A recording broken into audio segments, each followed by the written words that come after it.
ఒంట్లో 10% చెడు రక్తాన్ని శుద్ధి చేయడానికి ఉన్న రక్తానంతా తీసేశారు. ఆపై కొత్త రక్తాన్ని నెమ్మదిగా ఎక్కిస్తుంటే ఆ వ్యక్తి బతుకుతాడా?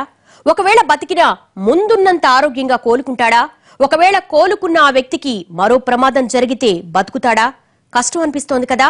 ఇప్పుడు మన దేశ ఆర్థిక పరిస్థితి కూడా అచ్చం ఇలాగే ఉంది. దేశంలో ఉన్న బ్లాక్ మనీ వెలికి తీయడానికి ప్రత్యామ్నాయ ఏర్పాట్లు చేయకుండా మోడీ తీసుకున్న నిర్ణయం దేశ ఆర్థిక భవిష్యత్తును పతనమంచుల్లో నిలబెట్టింది.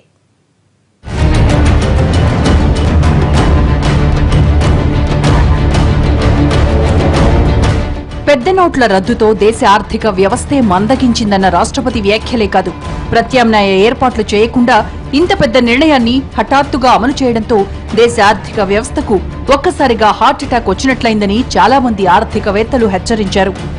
ఇక మాజీ ప్రధాని మన్మోహన్ సింగ్ సైతం ఈ నిర్ణయాన్ని తప్పుపట్టారు. పెద్ద నోట్ల రద్దుతో ఓ పద్ధతి ప్రకారం దేశ ప్రజల్ని దోపిడీ చేస్తున్నారని విమర్శించారు. నోట్ల రద్దు ఎఫెక్టును ఎదుర్కోవడంలో ప్రత్యామ్నాయ ఏర్పాట్లలో ఆర్బీఐ, కేంద్రం ఘోరంగా ఫెయిల్ అయ్యాయని విమర్శించారు. పెద్ద నోట్ల రద్దుతో దేశం వెనకబడిపోతోందని, దేశ జీడీపీ దారుణంగా పడిపోతుందని, అసలు ప్రజలు సంపాదించుకున్న సొమ్మును వాడుకోనివ్వకుండా ఏ దేశాలు ఆంక్షలు పెట్టాయో చెప్పాలంటూ మోడీ మీద ఫైర్ అయ్యారు మాజీ ప్రధాని మన్మోహన్. 10 ఏళ్లు తాను ప్రధానిగా ఉన్నా ఎప్పుడూ మాట్లాడని మన్మోహన్ ఇప్పుడిలా ఫైర్ అవ్వడానికి కారణం పెద్ద నోట్ల రద్దుతో ఇప్పుడు తలెత్తబోయే సమస్యలే.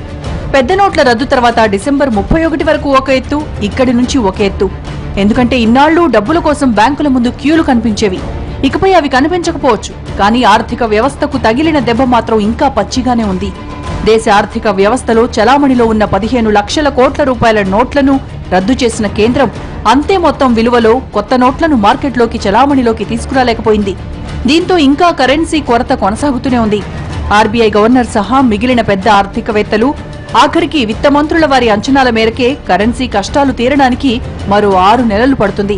ఇవన్నీ ఊహాగానాలే, కానీ అప్పటికీ ఆ సమస్యలు తీరతాయన్న నమ్మకం లేదు. ఇప్పటికే కరెన్సీ లేక దేశ ఆర్థిక వ్యవస్థ నిట్ట నిలువునా కూలిపోయే పరిస్థితుల్లో ఉంది. ఇప్పటికీ ఆర్థిక వ్యవస్థ మందగమనంలో నడుస్తూ 3వ నెలలో అడుగు పెడుతోంది. ఇదే పరిస్థితి మరో 6-7 నెలలు కొనసాగితే జీడీపీ దారుణంగా పడిపోతుంది. ఇంత సువిశాల దేశానికి బలం ఏంటో తెలుసా? ఇక్కడి ప్రజలే. 10 ఏళ్ల కిందటి మాంద్యం కోరల్లోంచి దేశాన్ని సమర్థంగా బయటపడేసింది కూడా ఇక్కడి ప్రజలే. అంత పెద్ద మార్కెట్ మన దేశంలో ఉంది. కానీ ఇప్పుడు దేశ ప్రజల దగ్గరే డబ్బులు లేకపోవడంతో వారి కొనుగోలు శక్తి తగ్గిపోయి దేశ ఆర్థిక వ్యవస్థ కుదేలైపోయింది. మనీ సర్క్యులేషన్ లేక వ్యవస్థ బలహీనంగా నడుస్తోంది. ఇది క్రమంగా మరింత కాలం కొనసాగితే ప్రజల ఆర్థిక స్థిరత్వం తగ్గిపోతుంది. రోజుకి 80-90 క్యాన్లు అయ్యేవి. ఇప్పుడు చిల్లర లేకనో లేకపోతే అవక రోజుకి 40-30 క్యాన్ల కన్నా ఎక్కువ అవ్వట్లేదు. ఈ 2 నెలలు బాగా ఇబ్బందికరంగానే ఉంది.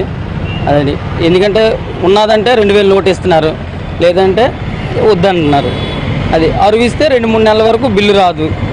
మనకి దానివల్ల కొద్దిగా డైలీ ఇబ్బందికరంగానే ఉంటుంది. 2000 రూపాయల లోటు తీసుకోలేకపోతున్నాం. 2000 రూపాయల లోటుకి ఒక 5 రూపాయలు టీ తాగలేరు. 5 రూపాయలు 1995 రూపాయలు చిల్లర ఇవ్వలేము. అలాంటి టీ తాగే కస్టమర్ డబ్బులు ఇవ్వట్లేదు.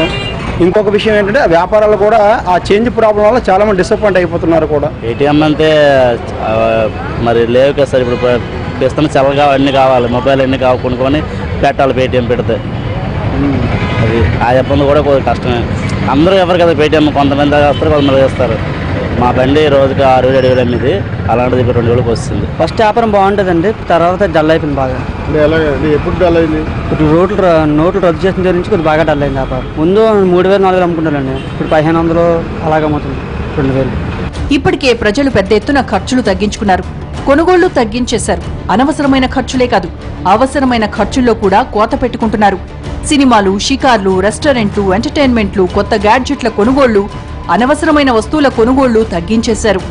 ఇలా ఒక దేశ ప్రజల కొనుగోలు శక్తి తగ్గిపోయింది అంటే అది ఆ దేశ ఆర్థిక వ్యవస్థను నిర్వీర్యం చేస్తున్నట్లే లెక్క. ఇక కరెన్సీ కొరతతో దేశంలోని అసంఘటిత రంగం 60% పైగా కుదేలైపోయింది. ఈ రంగం మీద కనీసం 70% పైగా సామాన్య, నిరుపేద ప్రజలు ఆధారపడి జీవిస్తున్నారు. ఇప్పుడు వాళ్ళందరి బతుకు చిత్రం తిరగబడింది. ఇప్పటికే 2 నెలలుగా ఆగిన బతుకు చక్రం మరో 4 నెలలు ఆగిపోతే ప్రజలంతా దారుణమైన అప్పుల్లోకి, ఆర్థిక మాంద్యంలోకి కూరుకుపోయే ప్రమాదం ఉంది. అదే జరిగితే ఇక అప్పుడు దేశాన్ని ఆదుకోవడం ఎవ్వరి వల్ల కాదు. ఇప్పటికే మాజీ ప్రధాని, సాక్షాత్తు రాష్ట్రపతే ఈ పరిస్థితిపై ఆందోళన వ్యక్తం చేశారు. దేశంలో కుదేలవుతున్న సామాన్యుడి బతుక్కి భరోసా ఇవ్వాల్సిన బాధ్యత కేంద్రానిదే అని చెప్పుకొచ్చారు. కానీ కేంద్రం మాత్రం వ్యవస్థలోకి తగినన్ని కొత్త 500 నోట్లు విడుదల చేయడం లేదు. ఒకవేళ చేసినా అన్ని 2000 నోట్లే చేస్తోంది. ఇది చిరు వ్యాపార రంగాలకు పెనుఘాతంగా మారుతోంది. మరోపక్క కరెంట్, ఇంటర్నెట్, స్మార్ట్ ఫోన్లు, కంప్యూటర్లు వంటి డిజిటల్ మౌలిక వసతులు కల్పించకుండానే దేశాన్ని డిజిటలైజేషన్ దిశగా లాక్కెళ్లిపోతామని గొప్పలు చెప్పుకుంటోంది. ఓ ఇడ్లీ బండివాడు రోజు అమ్మే 1000 రూపాయల కోసం స్వైపింగ్ మిషన్ పెట్టుకోగలడా? అతని దగ్గరకొచ్చే నిరుపేదలకు క్రెడిట్ కార్డులుంటాయా? ఓ పూలమ్ముకునేవాడికి పేటీఎం గురించి ఏం తెలుస్తుంది? ప్రజల్లో అవగాహన కల్పించకుండా, సరైన మౌలిక వసతులు లేకుండా ఎలక్ట్రానిక్ మనీ వాడాలంటూ ఇలా నిబంధనలు పెట్టడం చూస్తుంటే కాళ్లు లేని వాడిని పరిగెత్తమని బలవంతం చేసినట్లవుతుంది తప్ప దేశ ఆర్థిక వ్యవస్థను బలోపేతం చేసినట్లు కాదు. ఇవన్నీ సరే, కొన్నాళ్లకు ఎలాగోలా సర్దుకుంటాయిలే అనుకుందాం. ఇప్పటికీ అంతర్జాతీయ ఆర్థిక వ్యవస్థలన్నీ మందగమనంలో నడుస్తున్నాయి. ఇప్పటికే చైనా 3 సార్లు తన కరెన్సీ వాల్యూ తగ్గించుకుని తీవ్రమైన ఆర్థిక మాంద్యంలోకి జారిపోతోంది. మరోపక్క బ్రెగ్జిట్ ఎఫెక్ట్, గ్రీస్ దివాళాతో యూరోజోన్ కూడా కష్టాల్లోనే ఉంది. పైకి కనిపించకపోయినా $1 ట్రిలియన్ అప్పుతో అమెరికా కూడా అష్టకష్టాలు పడుతోంది. ఈ పరిస్థితుల్లో డిమానిటైజేషన్ నిర్ణయం తీసుకోవడమే పెద్ద పొరపాటు. అయినా తెగించి ప్రధాని దాన్ని అమలు చేసేశారు. మరి ఇలాంటి టైంలో అంతర్జాతీయ ఆర్థిక చిత్రంలో ఏమాత్రం తేడా వచ్చినా యావత్ దేశ ఆర్థిక వ్యవస్థ తీవ్రమైన మాంద్యంలో కూరుకుపోయే ప్రమాదం ఉంది. అదే జరిగితే ఇక కోలుకోవడానికి కనీసం 10 ఏళ్లు పడుతుంది.